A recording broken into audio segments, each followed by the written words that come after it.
Video में हम section 109 and section 1010 of transfer of property act 1882 को देखेंगे। तो आइए देखते हैं। तो सबसे पहले हम section 109 of transfer of property act 1882 को देखेंगे, जो कि बात करता है राइट्स ऑफ लेसर्स ट्रांसफरी की। मतलब जो लेसर है उसने अपनी लेसर वाली राइट को थर्ड पर्सन को ट्रांसफर कर दिया। यानी जब लेसर ने अपनी प्रॉपर्टी को लीज पर दिया लेसी को एक सर्टेन टाइम पीरियड के लिए, तो उस टाइम पीरियड के ही दरमियान लेसर ने अपनी उस प्रॉपर्टी का फुल ओनरशिप थर्ड पर्सन को ट्रांसफर कर दिया। तो इसीलिए वो जो थर्ड पर्सन है ट्रांसफरी, वो अब लेसर बन गया। आप समझ रहे हैं? तो जो भी लेसर की राइट थी वो अब ट्रांसफरी के पास चली गई, थर्ड पर्सन के पास चली गई।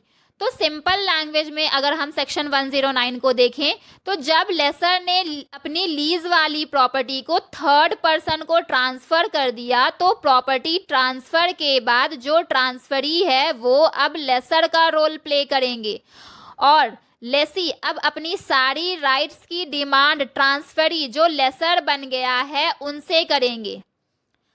अगर हम सेक्शन 109 को बेयर एक्ट के लैंग्वेज में देखें, तो सेक्शन 109 बोलता है if a landlord transfers the leased property or any part of it to the transferee, अगर लैंडलॉर्ड अपनी लीज वाली प्रॉपर्टी को थर्ड पर्सन यानी कि ट्रांसफरी को ट्रांसफर करता है, in the absence of any contract to the contrary shall possess all the rights of the landlord, तो उस ट्रांसफरी के पास वो सारी राइट्स आ जाएगी जो लैंडलॉर्ड यानी कि लेसर के पास थी। वो सारी राइट्स अब ट्रांसफरी यानी कि थर्ड पर्सन के पास आ जाएगी।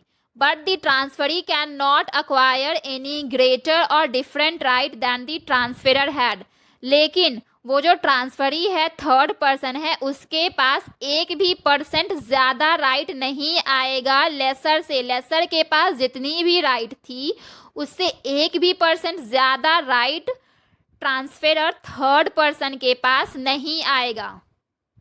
अगर हम आपको इस सेक्शन को एक छोटे से एग्जाम्पल से देखें और समझाएं तो आपको ये बेहतर तरीके से समझ आएगी। मान लीजिए ए एक लेसर है, उन्होंने अपनी प्रॉपर्टी को लीज पर 10 साल के लिए बी को ट्रांसफ़र कर दिया, अपनी प्रॉपर्टी को लीज पर बी को दे दिया 10 साल के लिए। तो उस 10 साल पीरियड के बीच में ही ए ने अपनी उस लीज वाली प्रॉपर्टी का फुल ओनरशिप ट्रांसफ़र कर दिया सी को। तो यहाँ पर जो लेसर है उसने अपनी लीज्ड वाली प्रॉपर्टी का फुल ओनरशिप सी यानी कि थर्ड पर्सन को ट्रांसफ़र कर दिया। तो लेसर ने अपनी जो लेसर वाली राइट है वो खो दी। वो लेसर वाली राइट सारी अब थर्ड पर्सन यानी कि सी को चली जाएगी। यहाँ पर से ए का रोल ख़त्म हो जाएगा क्योंकि ए ने अपनी प्रॉपर्टी को सी को ट्रांसफ़र कर दिया, उस प्रॉपर्टी का फुल ओनरशिप सी को ट्रांसफ़र कर दिया। तो जब सी को फुल ओनरशिप ट्रांसफ़र कर दिया उस लीज वाली प्रॉपर्टी का, तो इसीलिए अपनी लेसर वाली राइट भी ट्रांसफ़र कर दी ए ने सी को। अब सी के पास वो सारी राइट होगी जो ए के पास थी।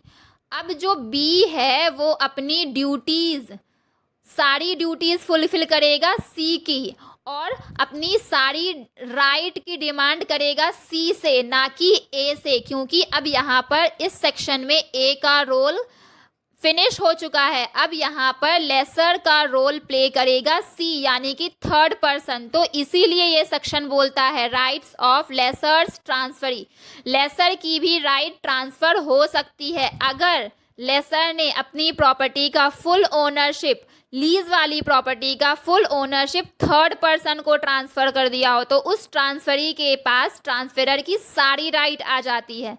तो सेक्शन 109 इतना बोलता है। तो ये था section 109 of transfer of property act 1882। अब हम देखेंगे section 1010 of transfer of property act 1882, जो बात करता है exclusion of day on which term commences की। मतलब जिस दिन उस प्रॉपर्टी को लीज पर दिया जाता है, मीन्स मान लीजिए राम ने 10 अक्टूबर 2023 को अपनी प्रॉपर्टी को लीज पर दिया श्याम को, तो 10 अक्टूबर 2023 को वो लीज एग्रीमेंट बना, तो 10 अक्टूबर से वो लीज पीरियड नहीं चलेगा, वो लीज पीरियड 11 अक्टूबर से चलेगा। ये सेक्शन वही बोलता है कि जिस दिन उस इमूवेबल प्रॉपर्टी को लीज पर रखा जाता है वो दिन काउंट नहीं होगा, उसके नेक्स्ट वाले डे से उस लीज वाली प्रॉपर्टी का टाइम पीरियड काउंट होगा। 10 अक्टूबर 2023 को अगर राम ने अपनी प्रॉपर्टी को लीज पर श्याम के पास रखा है तो वो जो लीज पीरियड है 11 अक्टूबर 2023 से काउंट होगा। तो सेक्शन 110 बस इतना ही बोलता है। और अगर बेयर एक्ट के लैंग्वेज में हम इस सेक्शन को पढ़ें तो बेयर एक्ट के लैंग्वेज में भी ये सेक्शन बस इतना ही बोलता है, तो इसीलिए बेयर एक्ट के लैंग्वेज को डिटेल में पढ़ने की ज़रूरत नहीं है। आप बस इतना ही ध्यान रखें कि जिस दिन वो एग्रीमेंट बनता है लीज का वो दिन छोड़कर उसके नेक्स्ट वाले डे से लीज का टाइम पीरियड काउंट होगा। ये सेक्शन बस इतना ही बोलता है। तो फ्रेंड्स ये था section 109 and section 110 of transfer of property act 1882। I hope आपको ये सेक्शन काफी अच्छे से समझ आया होगा। अगर आपको मेरा ये वीडियो अच्छा लगा हो तो प्लीज इसे लाइक और सब्सक्राइब जरूर करें। और हाँ, अगर आपके माइंड में इस सेक्शन से रिलेटेड कोई भी क्वेश्चन रेज हो रहा हो तो आप कमेंट बॉक्स में जाकर कमेंट कर सकते हैं। Thank you.